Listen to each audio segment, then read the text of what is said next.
মিডিয়ার exit pole দেখে আপনারা বিভ্রান্ত হবেন না। মিডিয়া ও বিজেপি ইন্ডিয়া জোটের মনোবল ভেঙে দেওয়ার জন্য এক্সিট পোল প্রদর্শন করছে, যাতে গণনার সময় আমাদের উৎসাহ উদ্দীপনা হারিয়ে যায়। এই এক্সিট পোলের সঙ্গে আগামী 4 তারিখের ফলাফল সম্পূর্ণ ভিন্ন হবে। আজ মল্লিকার্জুন খারগেজির সভাপতিত্বে ও মাননীয় রাহুল গান্ধীর উপস্থিতিতে দেশের সমস্ত প্রদেশ কংগ্রেস সভাপতি, সম্পাদকগণ ও সমস্ত কংগ্রেস প্রার্থীদের নিয়ে ভার্চুয়াল মিটিং অনুষ্ঠিত হয়। সভা থেকে স্পষ্ট বার্তা দেওয়া হয়, আপনারা বিভ্রান্ত হবেন না। সোনালী সকাল অপেক্ষা করছে, খুব সতর্কভাবে গণনায় অংশগ্রহণ করতে হবে। আগামীর সরকার ইন্ডিয়া জোটের সরকার, বার্তা দিলেন দক্ষিণ মালদার জোট প্রার্থী ঈশা খান চৌধুরী। ব্যুরো রিপোর্ট, দিনরাত স্টার নিউজ। আমি সবাইকে আমার সালাম এবং নমস্কার, ভালোবাসা জানাই। আপনাদের কাছে আজকে আমি এসেছি একটা বিষয় নিয়ে। কালকে নিশ্চয় আপনারা অনেক দেখেছেন কালকের এক্সিট পোল। গোটা দেশের একটা সম্ভাবনা পোল হয় যে কে জিততে পারে, কে হারতে পারে, কোন সরকার আসতে পারে, নাও আসতে পারে, সেটা অনেকরা আপনারা দেখেছেন। হয়তো কিছু লোকের মন খারাপ হচ্ছে, কারণ ওই পোলটা দেখাচ্ছে যে আমাদের মহাজোট, কংগ্রেসের মহাজোট ইন্ডিয়া অ্যালায়েন্স অত ভালো করছে না যেরকম আমরা এক্সপেক্ট করেছি। কিন্তু আপনাদের আজকে আমি কিছু জিনিস বলতে চাই এগুলো পোল নিয়ে। একটা হচ্ছে যে এইগুলো পোল তো আপনারা জানেন, বিভিন্ন চ্যানেল যারা আছে আমাদের দেশে, আপনারা জানেন যে শাসক দলের চাপে আছে। বিজেপি সরকার যে আছে প্রচন্ড চাপ দেয় এগুলো চ্যানেলের, এবং শাসক দলের কাছে প্রচন্ড টাকাও আছে। আর এইগুলো চ্যানেল কি করে চলে? অ্যাডভার্টাইজমেন্টে চলে, ডোনেশনে চলে। এই মুহূর্তে কে ডোনেশন বেশি দিতে পারে, অ্যাডভার্টাইজ কে দিতে পারে বেশি, এগুলো চ্যানেলকে স্পন্সর কে করতে পারে? বিজেপি এবং বিজেপি সরকার, বিজেপি পার্টি। তো আমি আপনাদের কাছে বলতে চাই যে আপনাদের মন আপনারা খারাপ করবেন না। একটু এইগুলো পোল অনেক ভুলভাল হতে পারে, দেখাতে পারে। যেমন একটু আগে আমাদের বড় বড় লিডার, সবচেয়ে বড় লিডার এআইসিসি প্রেসিডেন্ট খারগেজি এবং আমাদের বড় লিডার রাহুল গান্ধীজি, দেশের আমাদের মহা লিডাররা একটু আগে আমাদের সমস্ত প্রার্থী, এমপি প্রার্থীর সঙ্গে এবং আমাদের পিসিসি প্রেসিডেন্টদের সঙ্গে এবং আমাদের যত সেক্রেটারি আছে দেশে একটা বিরাট বড় জুম মিটিং, অনলাইন মিটিং করেছেন।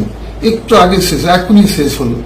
তো ওখানে রাহুল গান্ধীজির বক্তব্য, খারগেজির বক্তব্য হচ্ছে যে এই যে পোলটা যেভাবে দেখাচ্ছে বিজেপি স্পন্সর চ্যানেল, এটা এরকম দেখাচ্ছে আমাদের মন খারাপ করার জন্য, অপোজিশন বিরোধী দলের মন খারাপ করার জন্য। কারণ কিছুদিনের মধ্যে কাউন্টিং আছে, ওরা চাইছে যে আমাদের কাউন্টিং এর সময় আমাদের লোকরা ঢিল ঢাল হয়ে যায়। ওরা চাইছে যে কংগ্রেসের লোক এবং মহাজোটের লোক যারা কর্মী আছে, যারা কাউন্টিং এজেন্ট আছে, যাদের ওরা কাজ যাতে সঠিক না করতে পারে। কারণ মন যদি খারাপ হয় মানুষের এনার্জি লস হয়ে যায়। তার জন্য এটা বিজেপির একটা চাল, বিজেপির একটা স্ট্র্যাটেজি। রাহুল গান্ধী নিজে ওয়ার্ড হচ্ছে এটা বিজেপির একটা হাতিয়ার। বিজেপির হাতিয়ার হচ্ছে এই ওপিনিয়ন পোল, এক্সিট পোল, যাতে আমাদের এনার্জি লস হয়ে যায়, যাতে আমাদের মন খারাপ হয়ে যায়। এখানে রাহুল গান্ধীজি এবং আমাদের খারগেজি সমস্ত লোকের মত নিয়েছে, পোলিং করেছে নিজের পার্টির মধ্যে এবং অ্যালায়েন্স পার্টির মধ্যে। আর তাদের ফিগার, তাদের মানে যে সিট সমীক্ষা অনেক ভালো আসছে। যে টিভি আপনি দেখছেন যে এখানে আমাদের সামনে রাহুল গান্ধী জিজ্ঞাসা করছিলেন বিভিন্ন স্টেট পিসিসি প্রেসিডেন্টদেরকে, আমাদের যত রাজ্য আছে ওদেরকে জিজ্ঞাসা করা হলো যে কেমন হচ্ছে। আর আমাদের যে ফিগার আসছে, কংগ্রেসের ফিগার যেভাবে আসছে, আমাদের মহাজোটের ফিগার যে আসছে, ইন্ডিয়া অ্যালায়েন্স মহাজোট, সেই ফিগার অনেক তফাৎ আছে এইগুলো এক্সিট পোলের সঙ্গে। তো আবার আমি বলছি, রাহুল গান্ধী বলেছেন, আমিও তাই ভাবি যে এটা আমাদের এনার্জি লস করার জন্য, আমাদের মন খারাপ করার জন্য এই দেশের পোল এভাবে দেখিয়েছে।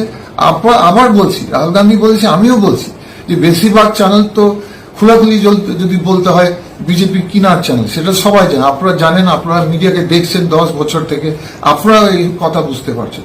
তো মন খারাপ করবেন না, আমাদের পুরো আশা আছে যে আমাদের ইন্ডিয়া জোট যে দেখাচ্ছে টিভি থেকে তার থেকে অনেক অনেক ভালো করবে। 1 নম্বর, কারণ বিভিন্ন বিষয় মানুষের চোখ খুলে গেছে দেশে, যেমন জিনিসের দাম বাড়ছে, যেমন যুবকদের বেকার যুবকরা তাদেরও চোখ খুলেছে দেশে।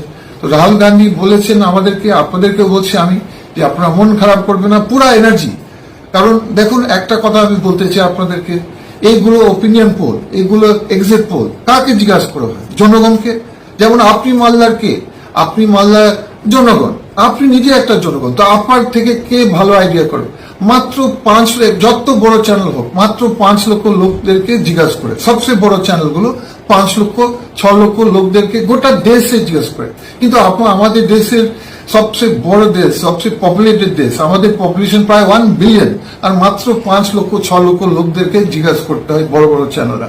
তাহলে আপনি বুঝতে পারেন অনেক তফাৎ হতে পারে এক্সিট পোল থেকে আর সত্যি সত্যি কাউন্টিং এর পরে। তো আপনারা কোনো ধ্যান দেবে না এগুলো এক্সিট পোল, আপনারা ধ্যান দেবে কাউন্টিং কে।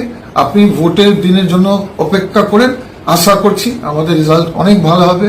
সেটা আমাদের সমস্ত লিডাররা বিভিন্ন রাজ্যতে আজকে ছিলেন জুম মিটিং, অনলাইন মিটিং, তারা বলছে এটা মিলছে না। তারা নিজে গ্রাউন্ড রিপোর্ট করেছে কর্ণাটকা বা আসামে বা বিভিন্ন রাজ্য, আর ফিগার আমাদের কংগ্রেসের মিলছে না এক্সিট পোলের সঙ্গে। আমাদের ফিগার অনেক ভালো, তার থেকে অনেক ভালো। ইভেন রাহুল গান্ধী বলছেন যে আমাদের অ্যালায়েন্সের মহাজোট একটা জিততেও পারেন, সেটা রাহুল গান্ধী বলেছেন। তো আপনারা মন খারাপ করবেন না, আপনারা একদম এনার্জি নিয়ে আসুন আমাদের 4 তারিখে কাউন্টিং। আপনারা সবাই আসুন, আমাদের খুব আশা ভরসা আছে, আমাদের শুধু মালদার জন্য নয় গোটা দেশের জন্য।